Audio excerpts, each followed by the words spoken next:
안녕하세요. 돌다리입니다. 오늘 트위터를 통해서 재미있는 글을 하나 읽게 되었는데요. 바로 그레이스케일 자산 운용사에서 올린 트위터입니다. 한번 보시도록 하겠습니다.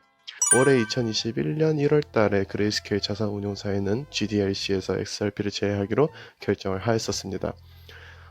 다음을 보시면 1월 6일자 뉴스인데 이 부분에서 다루고 있는 내용을 살펴보시면 그레이스케일 자산 운용사에서 모든 XRP를 팔고 비트코인, 이더리움과 다른 암호화폐들을 매수하였다. 금일 아침 이제 2021년 1월 6일 아침을 이야기하는 거겠죠. 해당 발표에서 그레이스케일은 디지털 라지캡 펀드에 있는 모든 XRP를 매각하였다고 발표하였다라고 이제 기재가 되어 있습니다. 그러니까 본래 비트코인, 이더리움, 리플, 비트코인 캐시, 라이트코인으로 이루어진 GDLC에서 XRP 즉 리플이 빠진 비트코인, 이더리움, 비트코인 캐시, 라이트코인으로 GDLC를 구성을 변경하였고 이전에도 트위터를 보셨던 분들은 아마 아시겠지만 리플을 제외한 GDLC 구성을 계속 이제 트위터를 통해서 광고를 했었어요.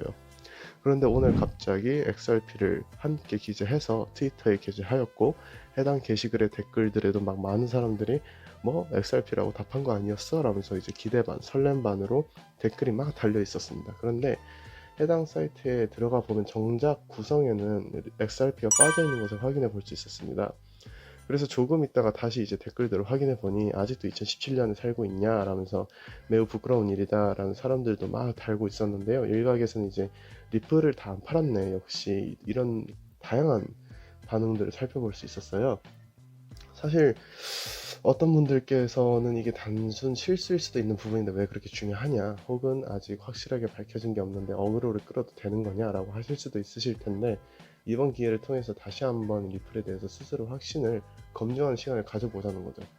저는 솔직히 이번 건이 실수인지 아닌지는 모르겠지만 개인적으로 XRP를 다시금 그레이스케일에서 다룰 거라고 저는 생각을 하고 있거든요.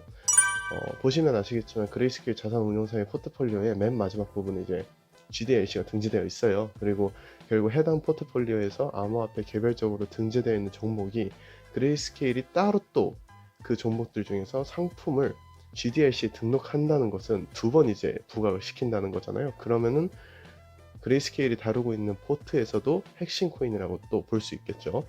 때문에 많은 사람들이 이제 GDLC에 자신의 코인이 등재되길 굉장히 바라고 있습니다. 그래서 지금도 보시다시피 XRP는 보이지가 않죠. 전체 포트폴리오에서도. 이제 본론으로 들어와 보면 잠시 과거부터 차근차근 밟아보도록 할게요. 이제 보시는 사진은 그레이스케일 자산운용사 홈페이지의 XRP 상품에 대한 이제 안내문입니다. 여기서 링크를 타고 가면 이제 그레이스케일 자산운용사의 공식 입장이 적혀 있는 문서를 확인할 수 있는데요. 이제 여기서 저는 개인적으로 주목한 문장이 이 부분인데, 이 부분을 요약하면 SEC의 조치에 따라 주요 디지털 자산 거래 플랫폼에 XRP 상장 폐지 등 일부 주요 시장 참여자들은 XRP를 미국 달러로 전환하는 것이 점점 더 어려워질 것이라며 스폰서들이 결론을 내리게 되었다라고 언급을 하고 있어요. 저는 어떻게 생각하냐면 그레이스케일 자산 운용사가 다른 기관 투자자들이나 다른 고객들로부터 돈을 받고 투자를 해주는 기업이잖아요. 그래서 이 고객들의 XRP에 대한 신뢰도가 떨어지게 되고 이를 고려해서 XRP가 빠졌다라고 받아들여지는 거거든요. 그러니까 잘 이해하셔야 되는 게 그레이스케일 자산 운용사가 제공하고 있는 상품 중 하나를 XRP라고 제공을 먼저 한 거예요. 고객들이 XRP가 좋으니까 XRP 투자할래요, 넣어주세요 해서 넣어진 게 아니라는 거예요. 이해하셨죠? 그러면 결국 그레이스케일 자산 운용사에서 자체적으로 XRP와 GDLC를 포함한 10가지 상품들을 고객들에게 선 제공하고 투자를 결정한 사람들은 해당 테두리 안에서 투자를 결정하게 된다는 의미이죠. 일반적인 개인 투자자들이 생각하고 평가하는 것과는 다르게 기관들을 상대로 하는 전문 자산 운용사가 XRP에 대해 이미 검증을 마쳤다는 거죠. 그럼에도 불구하고 지금 XRP가 빠져 있잖아요. 그러면 문제가 많다고 생각이 들 수 있는 건 당연한 거예요, 어떻게 보면. 그런데 XRP가 단순히 문제가 많다라고 생각하고 넘어가기에는 제가 봤을 땐 찝찝한 점이 한둘이 아니라는 거죠. 자, 한번 살펴보시면 먼저 첫 번째로 그레이스케일의 공식 입장을 보시면 아시겠지만 그레이스케일 자산운용사가 자체적으로 XRP는 위험한 놈이니까 우리가 삭제하기로 결정했어요 라는 식의 자체적인 삭제를 결탁했다기보다는 고객들이나 스폰서들로부터의 우려로 인해서 어쩔 수 없이 삭제했다는 느낌이 강하게 든다는 거죠. 두 번째는 이제 아마 아시는 분은 아시겠지만 그레이스케일 자산운용사의 모 회사인 DCG 그룹의 글렌 허친슨이라는 분이 공동 창설자로 이제 계세요. 이분의 과거에 이분이 이제 과거에 어떤 말씀을 하셨냐면, 사진을 보시면 아시겠지만 XRP와 이더리움이 끝까지 생존할 것이라고 예측을 이미 오래전부터 하셨어요. 이 기사가 2018년 1월 22일이니까 지금부터 한 3년 전이네요. 근데 만약 XRP가 스캠이거나 막 자코인이에요, 이렇게 막 검증되지 않고 위험한 자산이라면 그 그레이스케일 자산운용사 입장에서 자신들 모 회사의 임원의 얼굴에 먹칠을 해놓고 기관들에게 사기친 것밖에 안 되거든요. 저도 글렌 허친슨이라는 분에 대해서 공부를 더 깊이는 해봐야 되겠지만, 전 나스닥 회장이시기도 하시고 DCG를 공동 창립도 하셨고 월가의 큰 손이기도 하시면서 이제 실버 레이크의 공동 창립자이자 미 연방 준비제도 이제 FED죠. 이거를 움직이는 큰 손이라고까지 언급이 되고 있어요. 그런 실제로 과거의 절차를 밟아 오셨고, 그런 분이 리플과 이더리움을 괜히 언급했을 거라고는, 그냥 언급했을 거라고 생각이 안 들거든요. 저는 저런 분들이 굳이 스캠 코인 하나에 물려서 아니면은 그런 걸로 한탕 해먹으려고 자신의 명예와 명성을 대가로 사기를 치거나 헌을 내벗는다? 글쎄요, 저는 솔직히 잘 모르겠어요. 여러분들이면 그렇게 하실 것 같으세요? 네, 저는 안 할 것 같거든요. 세 번째로 이 부분이 좀 재미있는데, 트럼프 행정부가 지나가고 이제 바이든 행정부가 들어오면서 차기 SEC 의장으로 게리 겐슬러라는 사람이 임명이 될 확률이 높다는 이야기가 이미 2021년 1월부터 나오기 시작했어요. 그래서 기사를 살짝 이제 살펴보시면, 이제 이거는 코인데스크에서 다룬 3월 3일자 기사인데, 게리 겐슬러 미 증권거래위원회 SEC 위원장 지명자가 블록체인의 변화의 촉매제라고 믿는다고 밝혔다. 2019년에는 매사추세츠 공과대학 MIT 슬론 경영대학원에서 블록체인과 암호화폐를 가르치기도 했다. 겐슬러는 혁신 촉진과 함께 암호화폐를 국가 규제 영역으로 본격 편입시키겠다는 포부도 밝혔다. 이제 핵심적인 내용을 이제 간단하게 뽑으면 이 정도가 될 것 같은데, 그러니까 굉장히 블록체인에 대한 전문가이면서 암호화폐에 긍정적이신 분이세요. 그러니까 SEC 측에서 작년 이제 SEC 위원장을 비롯한 주요 인물들이 이제 바뀌기 전에 리플을 소송하고 걸고 넘어졌잖아요, 이제. 그런데 이제 SEC의 위원장으로 지목될 유력하신 분이 게리 겐슬러가 굉장히 암호화폐에 대해 긍정적이시고, 심지어 이분은 뉴스에서도 보시면 아시겠지만 과거 MIT에서 블록체인에 대해서 가르치셨던 분이세요.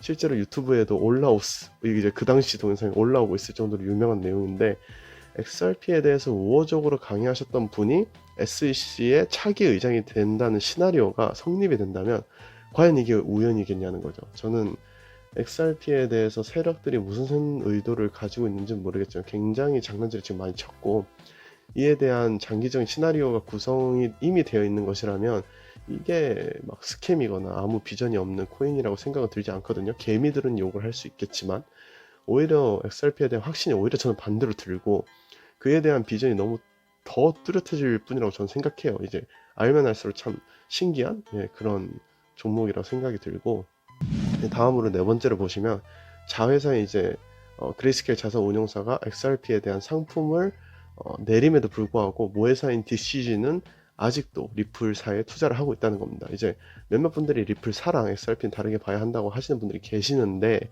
결국 법원에 출두해서 XRP에 대해서 반박하고 변화하는 곳은 리플랩스예요. 그러니까 이걸 따로 봐야 한다고 생각하기엔 조금 설득력이 없지 않나 싶네요. 물론 선택은 이제 각자의 몫이지만 저는 그렇게 생각해요. 모회사 DCG랑 자회사 그레이스케일 자산운용사가 서로 다른 논리의 전략을 보이는 게 저는 전혀 자연스럽지 않다고 보거든요. 가령 DCG랑 그레이스케일 자산운용사뿐만 아니라 어떠한 기업이라도 모회사랑 자회사가 다른 철학을 가지고 진행을 한다? 저는 그건 좀 부자연스럽다고 생각합니다. 그래서 이제 마지막으로 다섯 번째로 보시면, 이거는 이제 금일 3월 4일자로 나온 뉴스인데, CBCD 전용 원장 이제 내부 테스트를 XRP로 테스트가 들어갔다고 보도가 되었어요. 2021년에 아마 핫 키워드를 찾으라고 한다면 CBCD랑 BSN 메타가 될 것 같은데, 사실 XRP라는 게 전 범용적인 연결로 사용하려는 목적이 공부를 하다 보면 얼핏 보인단 말이에요. 2021년 1월 8일자에도 보시면 XRP와 연관된 뉴스는 계속 나왔었고, 물론 이거는 리플사가 이제 얘기를 한 입장이지만 아직 SEC와의 합의나 이런 결판도 나지 않은 상태에서 이미 전용 원장 내부 테스트를 진행을 한다? 매스컴에서 그렇게 나쁘게 이야기하고 언론에서도 나쁘게 보도하고 대중들한테 그렇게 욕을 먹는 코인이, 저희가 한편으로는 이제 저희가 또 알게 모르게 계속 세력들이 작업을 진행해 나가고 있다는 걸 보면 이건 결코 평범한 코인이라고 생각은 들지 않거든요. 그래서 오늘 저는 이게 단순 이제 트위터에 올라온 글이 해프닝일 수도 있고 이제 숨은 의도가 있었던 건지 아니면 뭐 사고인지 모르겠지만, GDLC 리스트에 XRP가 갑작스럽게 올라온 것처럼 저는 언젠가 공식적으로 XRP가 다시금 그레이스케일 자산 운용사의 포트폴리오에 돌아올 거라고 생각을 해요. 이제 저 같은 경우는 그레이스케일 자산 운용사의 포트폴리오를 추종하는 편이고, 저희가 세력이 아니고 전문가가 아니기 때문에 오래전부터 이제 신념을 가지고 일관성을 가지고 이제 투자해온 거대 세력의 포트를 따르는 것도 하나의 방법이고 전략이라고 생각이 들거든요.